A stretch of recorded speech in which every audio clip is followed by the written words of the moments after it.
এক মেয়ে এক ছেলের সাথে চলে গেছে ভাগ্যা। তো মেয়ের বাবা ওই ছেলের নামে মামলা করছে থানায়। তো থানায় মামলা করার পরে মেয়ের বাবার কাছে চিঠি পাঠাইছে। কসম খোদা, এই চিঠি দেখাইছে মেয়ের বাবা মেয়ের বাবার কাছে চিঠি পাঠাইয়া লিখছে, বাবা যেই কাজটি আপনারা মা বাবা করলেন সেই একই কাজ এখন আমি করাতে আমার স্বামীর জন্য মামলা দিলেন কেন? কি বোঝেন না? কি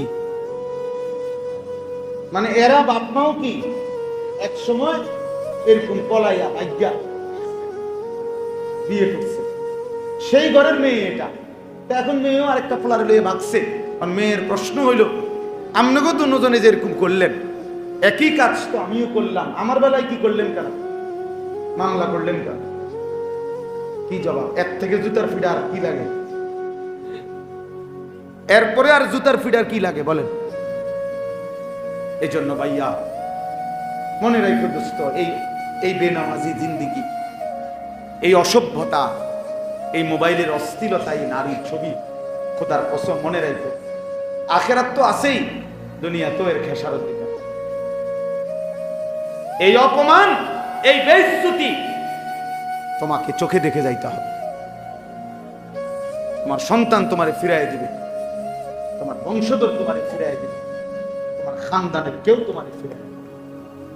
হাদিসের মধ্যে আছে নবী সাল্লাল্লাহু আলাইহি সাল্লামকে আল্লাহ তাআলা বলছে, বন্ধু আপনি যদি বলেন উহুদ পাহাড়টাকে স্বর্ণ বানিয়ে আপনার সাথে চালাইয়া দেব, মানে সাক্কার মতো গাড়ির মতো পুরাটা পাহাড়। উহুদ পাহাড় কত জানেন?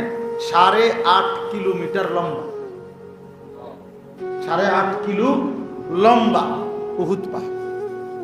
মসজিদে নববী থেকে রাসূলুল্লাহ সাল্লাল্লাহু আলাইহি সাল্লামের রওজা আথারের এখান থেকে দাঁড়াইলে উহুদ পাহাড় দেখা যায়। এই 4-5 কিলো হবে না, 4-5 কিলো দূরে মসজিদ থেকে, কিন্তু স্পষ্ট পাহাড়ের চূড়া দেখা যায়। এই 8.5 কিলোমিটার লম্বা এত বড় পাহাড়।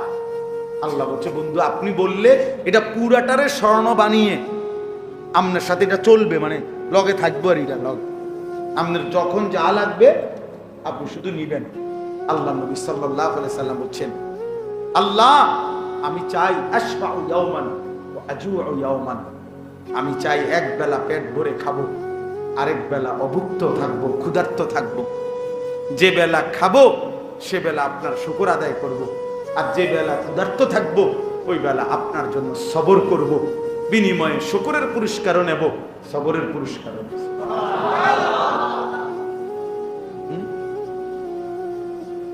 আজুউ ইয়াওমান আশবাউ ইয়াওমান। এজন্য নবী সাল্লাল্লাহু আলাইহি সাল্লামকে চেনা দরকার, আল্লাহকে চেনা দরকার, আখিরাতকে চেনা দরকার। আজকে আমরা এটা বোঝা উচিত। আমাদের বাবারা যারা আছেন, আপনারা যদি আপনাদের সন্তানের দিকে নজর না দেন, বাপ আগামী প্রজন্ম ইসলাম পাবে না।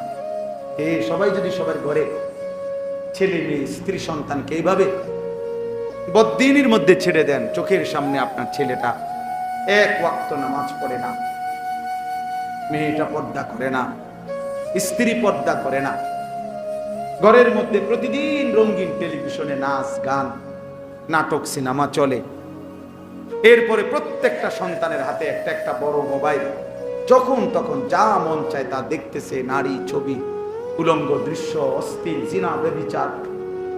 এভাবে যদি আগামী 50 বছর চলে, আগামী 30 বছর চলে, তো এর পরের জেনারেশনের কি অবস্থা?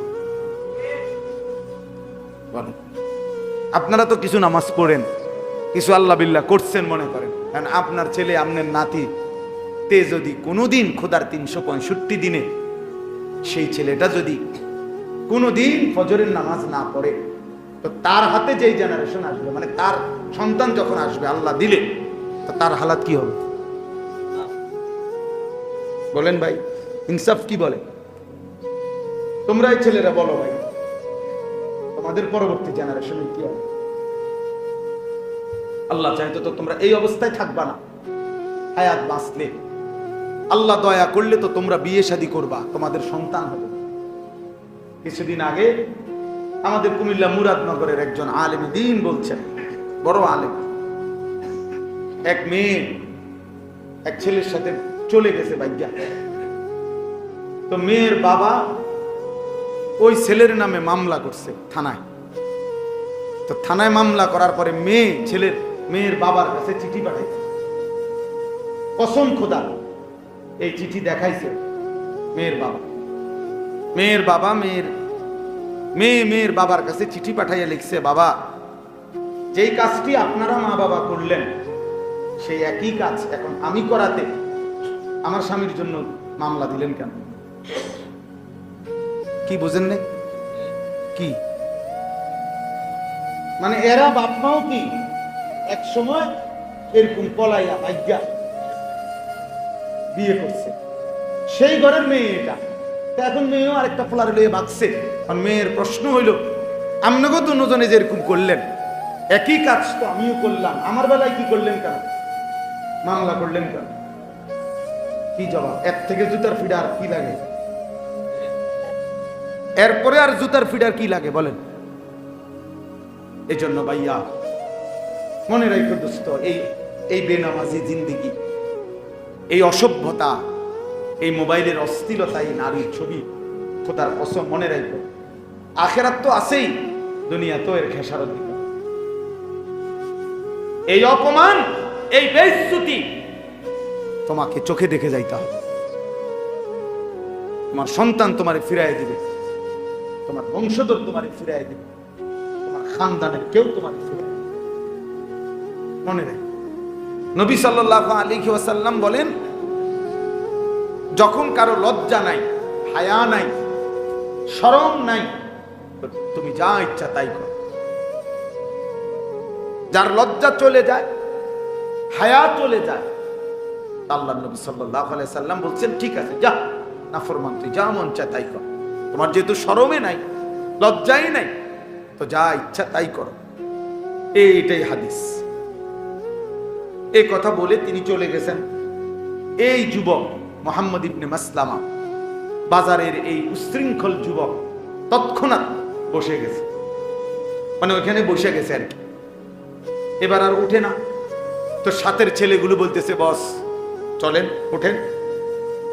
বলছে ছেলেদেরকে যে, বয়, তোরা কি বুঝছো যে নবী সাল্লাল্লাহু আলাইহি সাল্লাম এই হাদিস কাকে বলছে? তো ছেলেরা বলল না। বলছে, আল্লাহ নবী সাল্লাল্লাহু আলাইহি সাল্লাম তো এই কথা আমারে বলছে, আমারে না লজ্জা নাই, শরম নাই, যার কারণে আমি বাজারে মানুষের উপরে জোর জুলুম করি, যার যা মন চায় তা ছিনায় নেই, যা ইচ্ছা তাই করি। তো রাসূল সাল্লাল্লাহু আলাইহি সাল্লাম তো এটা আমাকে বলছে, রে আমারে না এই জিন্দেগি, যা তোরা উঠ, এই জীবন ছেড়ে দিলাম, এই নাফরমানি আর করব না।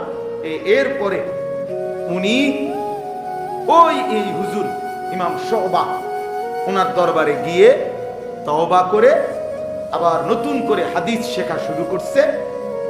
অল্প সময়ের ব্যবধানে উনি ওই পৃথিবীতে, ওই জামানার সর্বশ্রেষ্ঠ মুহাদ্দিস হয়ে গেছে।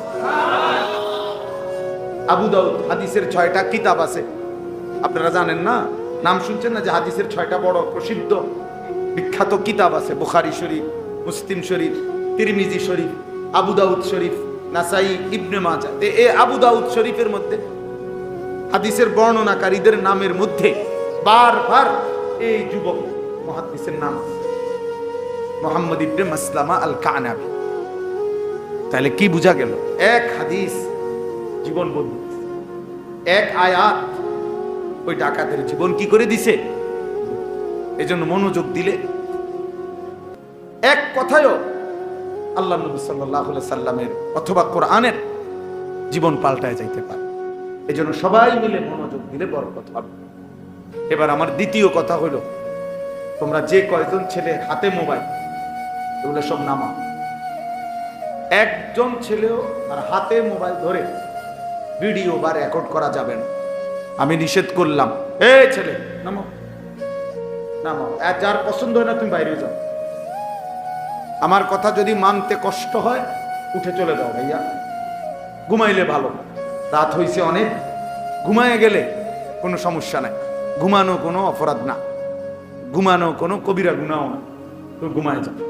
কিন্তু আল্লাহর রাস্তার একটা ছেলেও দয়া করে মোবাইল হাতে নিবান। আমি অনুরোধ করলাম, অনুমতিও দিলাম, চলে গেলে আমার কোনো আপত্তি নেই।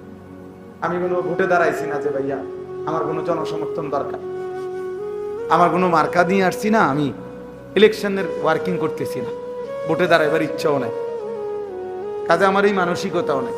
আমার আল্লাহর কথা বলা দরকার। একজন হলেও অসুবিধা নাই, 1000 জন হলেও কি নাই অসুবিধা নেই।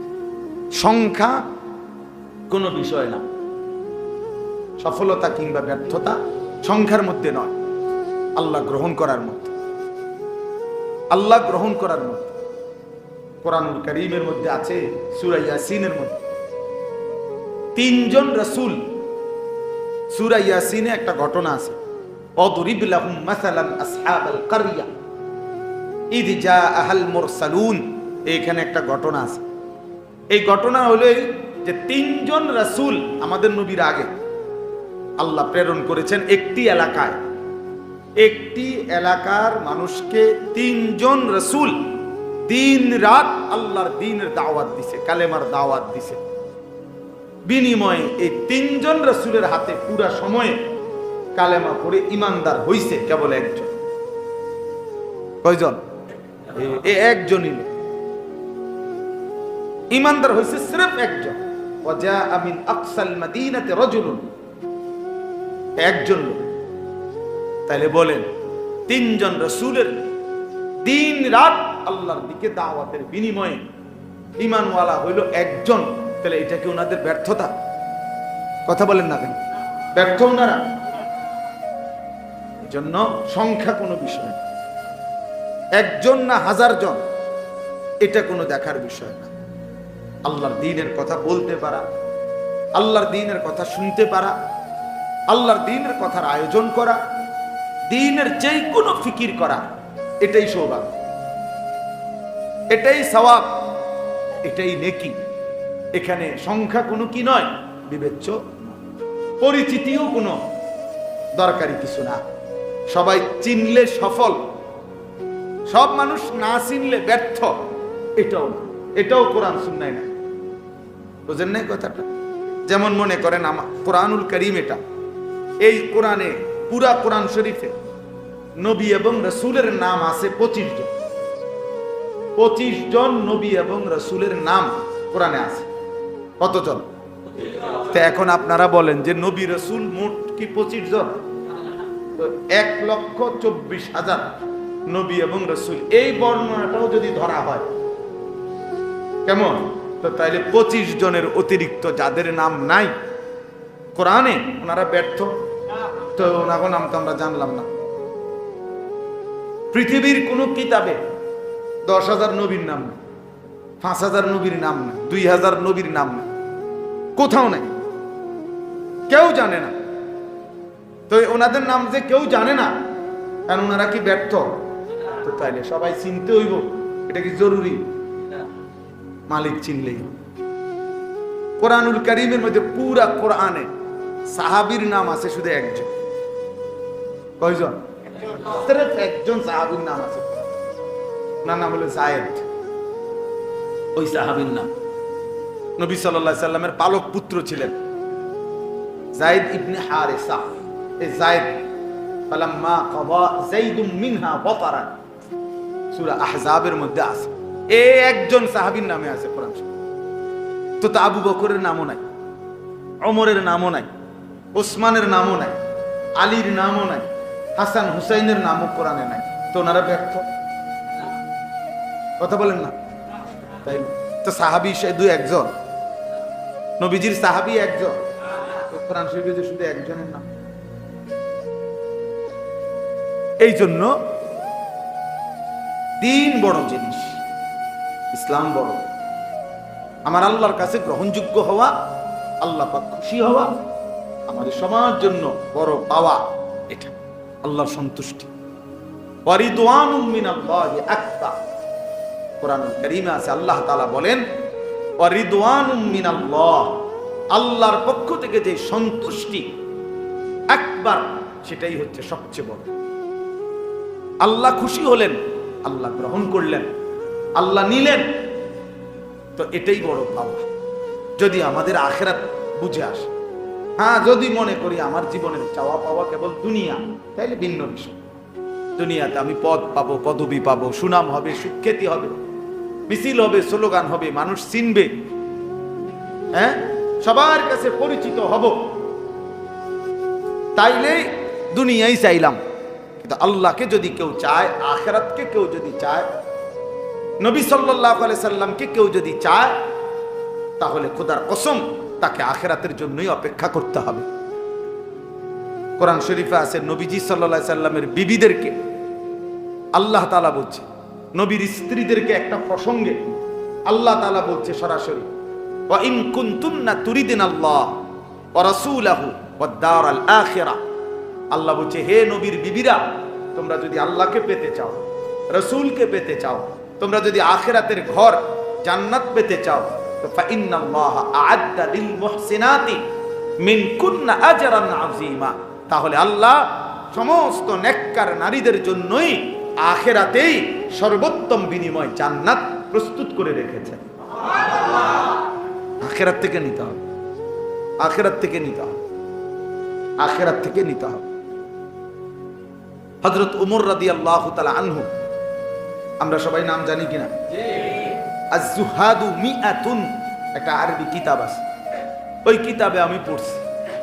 হযরত ওমর রাদিয়াল্লাহু তাআলা একদিন নবীজি সাল্লাল্লাহু আলাইহি ওয়াসাল্লামের ঘরে, হুজরায়, কামরায় গেলেন নবীজির সাথে সাক্ষাতের জন্য। ঘরের মধ্যে যাইতে পারতেন ওমর, কেন? নবী সাল্লাল্লাহু আলাইহি সাল্লামের একজন স্ত্রী ছিল, ওমরের মেয়ে হাফসা রাদিয়াল্লাহু তাআলা আনহা। তো উনি ওমরের মেয়ে, এই হিসাবে ওই মেয়ের মাধ্যমে তিনি কথা বলে ঘরে যাইতে পারতেন, মানে হুজরার ভিতরেও কি করতেন, যাইতে পারতেন, যেহেতু নবীজির স্ত্রী ওনার মেয়ে। তো ওমর রাদিয়াল্লাহু তাআলা আনহু গেলেন নবীজির কামরা, গিয়া দেখছেন আল্লাহ নবী সাল্লাল্লাহু আলাইহি ওয়াসাল্লাম শুয়ে আছেন। হযরত ওমর তাকাইলেন, এই নবীজির ঘরটায়, কামরাটায় চারটা জিনিস শুধু দেখছে তখন। এক নাম্বার, একটা চাটাই, আমরা চাটাই তো বুঝেন না, হোগলা চাটাই, তো ওখানে স্পষ্ট আছে হাদিসে। ওমর রাদিয়াল্লাহু তাআলা দেখলেন যে চাটাইয়ের উপরে কোনো বিছানার চাদর বা কিছুই নাই, শুধু চাটাইয়ের উপরে নবীজির শোয়া। ওয়াকাদ আসতারা আলা জামবিহি, চাটাইয়ের দাগ নবীজির পবিত্র দেহ মোবারকের মধ্যে দাগ দাগ লাগে গেছে। এলো এক। দুই, একটা ছোট্ট বালিশ মাথার মধ্যে দেখলেন, এটা হলো খেজুরের ছাল দিয়ে বানানো, ভিতরে খেজুরের ছাল ভরা এই ছোট্ট বালিশ। তিন, পায়ের কাছে কিছু ছাতু, ছাতু তো মুরব্বীরা ছিলেন আগে, যে আটার মতো, হ্যাঁ, গুলাইয়া, পানি দিয়া গোলাইয়া খাইতো, যে আপনারা কি বলেন, ছাতু, ছাতু, এই এগুলো যেগুলো শুধু কেবল পানি দিয়ে গোলাইয়া খাবে, এতটুকু খাবারটা এটাই, না কোনো তরকারি আছে, না কোনো গোশত আছে, না কোনো মাছ আছে, না কোনো ভাত আছে, কিচ্ছু নেই, শুধুই ছাতু, এইটুকু খাবারের। কয়টা হলো? তিনটা। চার নাম্বার হলো মাথার উপরে দেখছেন একটা চামড়া, একটা শুকানো চামড়া ঝুলানো, কোন একটা বকরির চামড়া, কেন সেটা? সেটার মধ্যে বিছায়া নামাজ পড়বে। এই চারটা জিনিস, একটা চাটাই, একটা খেজুরের ছাল ভর্তি বালিশ, কিছু ছাতু যা পানি দিয়ে মিশিয়ে খাবেন, আর একটা চামড়া ঝুলানো যেটা দিয়ে নামাজ পড়েন মুসল্লার মতো। হযরত ওমর রাদিয়াল্লাহু তাআলা আনহু হাদিসে আছে প্রচন্ড ভাবে কাঁদা উঠছে, চোখের পানি ফেলতেছিলেন। আল্লাহর নবী সাল্লাল্লাহু আলাইহি ওয়াসাল্লাম বললেন, মা ইয়াবকিকা ইয়া ওমর, হায় ওমর, কে তোমারে কাঁদালো, কাঁদতেছো কেন? তখন হযরত ওমর রাদিয়াল্লাহু তাআলা আনহু নবী সাল্লাল্লাহু আলাইহি সাল্লামকে বললেন, লিমা লা আবকি ইয়া রাসূলুল্লাহ, হে আল্লাহর নবী, আমি কাঁদবো না কেন? আপনার এই হালাত, আপনার এই জিন্দেগির এই দৃশ্য, ও আনতা সফওয়াতুর রসুল, অথচ আপনি হচ্ছেন সমস্ত রসুলদের সারাংশ। আপনি হচ্ছেন সমস্ত রসুলদের মধ্যে শ্রেষ্ঠ না, শুধু সমস্ত রসুলের সমস্ত সিফাত, সমস্ত গুণ, সমস্ত মর্যাদা, সমস্ত বৈশিষ্ট্যের সারাংশ আপনি রসুল। আছে খুবা হামাদারাং তু তানহাদার। আল্লামা ইকবাল বলছে, হে নবী, ১৬ লক্ষ নবীর যত গুণ, যত বৈশিষ্ট্য, যত সিফাত, যত মুজিজা আপনার মাঝে যদি তালাশ করি, আপনি একার মাঝেই সব খুঁজে পাবেন। তু তানহাদারি, আপনি একাই সব, আপনি একাই সব। সমস্ত নবীর সব গুণ, সব মুজিজা আপনার মধ্যে আছে। তো হযরত ওমর রাদিয়াল্লাহু তাআলা আনহু বলেন, আনতা সাফওয়াতুর রাসূল, আপনি হচ্ছেন সমস্ত রাসূলদের সারাংশ, আপনি সর্বশ্রেষ্ঠ রাসূল। আর আপনার এই হালাত, আপনার ঘরের এই জীর্ণ শীর্ণ দশা, ওয়াল কিসরা ওয়াল কাইসার ইয়ালবাসুনাল হারির ওয়াদ দিবাজ, এবং যারা রোমের বাদশা, পারস্যের বাদশা, তিনি বললেন তারা রেশমি পোশাক, রেশমি জামা, রেশমি বিছানার মধ্যে তারা ঘুমায়, তাদের বিছানা, তাদের পোশাক রেশমের তৈরি। আর আপনার এই জীর্ণ শীর্ণ হালাত দেখে, অথচ আপনি শ্রেষ্ঠ, আপনি আল্লাহর সবচেয়ে প্রিয়, আপনি মাহবুব, আমি এই দৃশ্য দেখে কাঁদবো না কেন? এই বলে কাঁদতেছিলেন। এই তখন বাপ, যুবক ভাই, তোমাদেরকেও বলি, ছেলেরা, আমার প্রিয় ভাই, তুমি হাতে ধরে ইসলামকে ফেলে দিলা, দ্বীনকে ফেলে দিলা। তোমরা জানো না কত বড় শ্রেষ্ঠতম নিয়ামত তোমরা হাতে ইচ্ছা করে ছুঁড়ে ফেলে। তোমরা যারা নিজেদের চুল বেঈমানের মতো রাখছো ভাইয়া, তোমরা ইচ্ছা করে শ্রেষ্ঠতম ধর্ম ইসলামকে প্রত্যাখ্যান করবে। তোমরা যারা এক ওয়াক্ত নামাজ পড়ো না, আমার প্রিয় ভাই, তুমি ইচ্ছা করে নিজের হাতে নিজের সবচেয়ে বড় সফলতাটা ছুঁড়ে ফেলে দিলে, ছুঁড়ে ফেলে দিলে। তুমি জানো না তুমি কি পরিমাণ বোকামি করছো। এই পৃথিবী সবাই ভোগ করে, এই ভাত মাছ চাল ডাল, এই হাসি আনন্দ, এই রং তামাশা সবারই আছে, সবারই আছে। তুমি যদি ভিন নারী দেখে, ছবি দেখে, অশ্লীল দৃশ্য দেখে, অসভ্য নারী দেখে, উলঙ্গ ছবি দেখে মজা পাও, খোদার কসম, একজন স্বামী তার পবিত্র হালাল স্ত্রী থেকে তার চাইতে বেশি আরাম পায়, তার চাইতে বেশি আনন্দ পায়। কাজেই হালালের মধ্যেও তো তৃপ্তি আছে, হালালের মধ্যেও তো সুখ আছে, হালালের মধ্যেও তো আনন্দ আছে। তুমি কেন ইচ্ছা করে আল্লাহকে ছেড়ে দিলা, রাসূলকে ছেড়ে দিলা, আখিরাতকে ছেড়ে দিলা? চেহারা দেখলেই বোঝা যায় অনেক ছেলে তোমরা নামাজ পড়ো না, বেনামাজি সন্তান, চেহারা দেখলেই বোঝা যায়। বেনামাজির চেহারা আর জানোয়ারের চেহারা বরাবর, বেনামাজির চেহারা আর কুত্তার চেহারা বরাবর, বেনামাজি আর কুকুর এক সমান, জানোয়ার একই সমান। ওই জানোয়ারও সেজদা দেয় না, মানুষ নামের এই জানোয়ারও সেজদা দেয় না, বরাবর। এজন্য কোরআনুল কারীমে আল্লাহ তাআলা স্পষ্ট বলছে সূরা আরাফের মধ্যে, রাগ করার কোনো সুযোগ নেই। কোরআন বলছে, আল্লাহ বলছে, ওয়াত্তাবা হাওয়াহু ফামাথালুহু কামাথালিল কালব। মাদ্রাসার যেই কোনো ছাত্রকে জিজ্ঞাসা করো কালব অর্থ কি? কোরআনে আল্লাহ বলছে যে মনের ইচ্ছা মতো চলে, আল্লাহর হুকুম রাসূলের হুকুমের তোয়াক্কা করে না, খোদার কসম আল্লাহ বলছে ফামাথালুহু, তার দৃষ্টান্ত কামাথালিল কালব, কুত্তার মতো। বলেন কালব অর্থ কি? কুকুর কিনা বলেন না? এই জন্য প্রিয় নওজোয়ান, নিজের পরিচয় মিলায় নেন, নিজের পরিচয় নিজে মিলায় নেন। কত সেলফি তো উঠাও, বেনামাজি তোমরা যারা, তোমরা কুত্তার লগেও একটা সেলফি উঠাই, একটা ছবি কুত্তার লগে উঠাইয়া একসাথে দিও, যে দেখেন পৃথিবীবাসী আমরা দুই জানোয়ারকে কেমন লাগে। পৃথিবীবাসী কমেন্টস করে জানাবে দুই জানোয়ারকে একই রকম লাগে। দুই ঠ্যাংওয়ালা এই জানোয়ারও সেজদা দেয় না, চার ঠ্যাংওয়ালা ওই জানোয়ারও সেজদা দেয়। হ্যাঁ, কাকে ছেড়ে দিলাম, কাকে ধরলাম, কাকে ধরলাম? এক ইহুদিকে পছন্দ হলো, এক খ্রিস্টানকে পছন্দ হলো, এক সিনেমার নায়ককে পছন্দ হলো, এক ফুটবলের খেলোয়াড়কে পছন্দ হলো, এক ক্রিকেটের খেলোয়াড়কে পছন্দ হলো, এক সর্বশ্রেষ্ঠ রাসূলকে পছন্দ হলো। ওহো, এর চাইতে বড় লানত, এর চাইতে বড় অভিশাপ বেটা তোর জীবনে আর কিচ্ছু হইতে পারে না। তোর ওই জিন্দেগি ব্যর্থ জিন্দেগি বেটা, তোর ওই জীবন অভিশাপ বেটা, লানত তোর জীবনের উপরে বেটা, লানত তোর জিন্দেগি। কেন যেই ছেলে নামাজ পড়ো না তোর উপরে আল্লাহর লানত, লানত তোর উপরে বেটা, খোদার লানত তোর উপরে।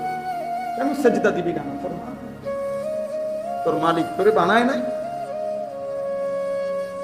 তোর মালিক তোরে খাওয়ায় না, তোর মালিক তোরে পড়ায় না, সেজদা দিবি না কেন? বেঈমান মানুষ না কুত্তা? বলো নিজের বেটা। কোরআনুল কারীমের মধ্যে আছে, ওই ঈমানদার বলছে ওমা লিয়া লা আ'বুদুল্লাযী ফাতারানি, সূরা ইয়াসিনে আছে না? ওই ঈমানদার ব্যক্তি বলছে আমি আল্লাহর ইবাদত কেন করব না যিনি আমাকে সৃষ্টি করেছেন। পুরা জাতি জিজ্ঞাসা করেছে আমাদের সমস্ত লোক এর বিপরীতে, তুমি কেন ঈমান আনলা আল্লাহর প্রতি, তুমি কেন আল্লাহকে সিজদা করো? তো কোরআন শরীফে আছে সূরা ইয়াসিনে ওই ঈমানদার ব্যক্তি একজন, পুরা জাতি তখন মুশরিক, তখন সে একাই বলছে ওমা লিয়া লা আ'বুদুল্লাযী ফাতারানি, হে আমার জাতি যিনি আমাকে সৃষ্টি করেছেন আমি তার ইবাদত কেন করব না, তাকে সিজদা দেব না কেন, তার গোলামি করব না কেন? কি কারণ থাকতে পারে ওই আল্লাহকে কেন সিজদা দেব না? ওয়া ইলাইহি তুরজাউন। বাহ, ওই ঈমানদার বলছে শুধু সৃষ্টি করেছেন এমন না, বলেছেন হে আমার জাতি শুনো, সকলকেই তো আমাদের সেই আল্লাহর কাছেই ফিরে যেতে হবে। একে তো তিনি সৃষ্টি করেও যদি ছেড়ে দিতেন তাইলে তো একটা কথা ছিল যে বানাইয়া ছেড়ে দিছে, আর খবরও নাই, আর নিতও না। আমার মতে আমি খাইয়া টাইয়া পেশাব পায়খানা করে একসময় মইরা সিত্তিয়া কি করে গেলাম, মাটির সাথে মিশে গেলাম, হারায় গেলাম, হাড্ডি মাংস গোশত রক্ত সব শেষ। এটা তো কাফেরের কথা, ঠিক কিনা বলেন না কেন? কিন্তু আমরা মুমিন, আমরা বিশ্বাস করি কিনা যে আমাদেরকে আল্লাহর কাছে ফিরতে হবে? বলো না ভাইয়া ছেলে, তোমরা বলো ভাই, তো সেজদা দাও না কেন? নামাজ পড়ো না কেন? আমি দাঁড় করাই গে নামাজি, এখন দাঁড় করাই, আরে অসভ্য এখন দাঁড় করাই, তোরে দেখলেই তো চিনা যায় বেটা, মানুষ না জানোয়ার, এটা তো দেখলেই চিনা যায়। মুসলমান না বেঈমানের পছন্দসই চুল দেখলেই তো বোঝা যায় বেটা, যে আল্লাহকে পছন্দ করো না বেঈমানকে পছন্দ করো, তো চুল দেখলেই চিনা যায় বেটা। আহা, দুর্ভাগ্য তোমাদের, দুর্ভাগ্য, মালিকই চিন্তা। ওই বাপও বদনসিব যে বাপ তার সন্তানকে আল্লাহ চিনাইতে পারল না। দুর্ভাগা ওই বাপ, দুর্ভাগা না চাচা? ওই বাপও দুর্ভাগা যে বাপ তার সন্তানকে আখিরাত চিনাইতে পারল, আল্লাহ চিনাইতে পারল না, রাসূল চিনাইতে পারল। কি পরিমাণ সুন্দর ছিলেন নবী সাল্লাল্লাহু আলাইহি সাল্লাম, কি পরিমাণ সুন্দর ছিলেন। এক সাহাবীকে জিজ্ঞাসা করছে, হে সাহাবী আপনি বলেন নবী কেমন ছিলেন? তিনি বলছেন ওয়াসিমুল ওয়াজহ, তিনি এমন ছিলেন যাকে একবার দেখলে আবার দেখতে মন চায়, দ্বিতীয়বার দেখলে প্রথমবারের চাইতে আরো সুন্দর মনে হয়। যত তারে দেখি ততই নতুন নতুন সুন্দর লাগে, এমন যিনি তিনি আমার রাসূল সাল্লাল্লাহু আলাইহি ওয়াসাল্লাম। আরেক সাহাবীকে বলছেন আপনি বলেন নবী দেখতে কেমন ছিলেন? ওই সাহাবী বলছেন কাসিমুল ওয়াজহ, অর্থ হইল তিনি ছিলেন এমন যার প্রত্যেকটি অঙ্গ আলাদা আলাদা দেখলে মনে হতো সর্বশ্রেষ্ঠ সুন্দর, সারা অঙ্গ একসাথে দেখলেও মনে হইতো সর্বশ্রেষ্ঠ সুন্দর। আর চোখও আলাদা সুন্দর, কানও আলাদা সুন্দর, তার হাতও আলাদা সুন্দর, তার পুরা দেহও আলাদা সুন্দর।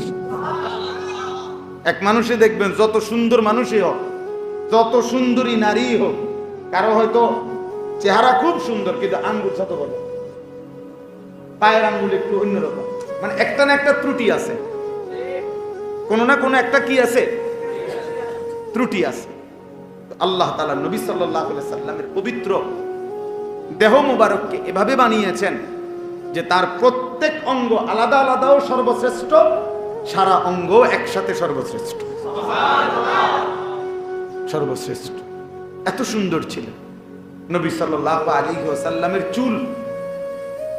হযরত বারা ইবনে আযিব, আমি নিজে হাদিসে পড়ছি, তিনি বলেন আমি একদিন নবী সাল্লাল্লাহু আলাইহি সাল্লামের বাবরি চুল আর নবীজির গায়ে একটা চাদর পরা, খোলা মাথা, মানে মাথায় তখন কাপড় বা টুপি ছিল না, এই সময় আমি দেখছি নবীজিকে একদিন। ওই সাহাবী বলতেছেন আমি একবার দেখছি। তিনি বলেন আল্লাহর কসম, যে এরকম খোলা চুলওয়ালা আর চাদর পরা এমন সুন্দর কাউকে আমি জীবনে কোনোদিন আর দেখিনি। তাহলে নবী সাল্লাল্লাহু আলাইহি সাল্লামের চুল কতটা সুন্দর ছিল।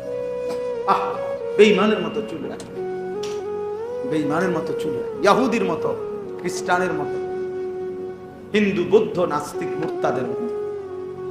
আল্লাহকে প্রত্যাখ্যান করলাম, আল্লাহকে প্রত্যাখ্যান করলাম।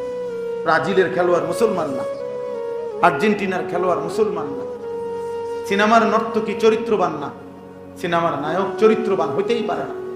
হাজারো নারীর সাথে যে জিনা এবং ব্যভিচার, অথবা হাজারো নারীর সাথে যে প্রেমের ভালোবাসার অভিনয় করে, তো এটা তো উত্তম চরিত্র হইতে পারে না, এটা তো আখলাক হইতে পারে না। সে প্রিয় হবে কেন?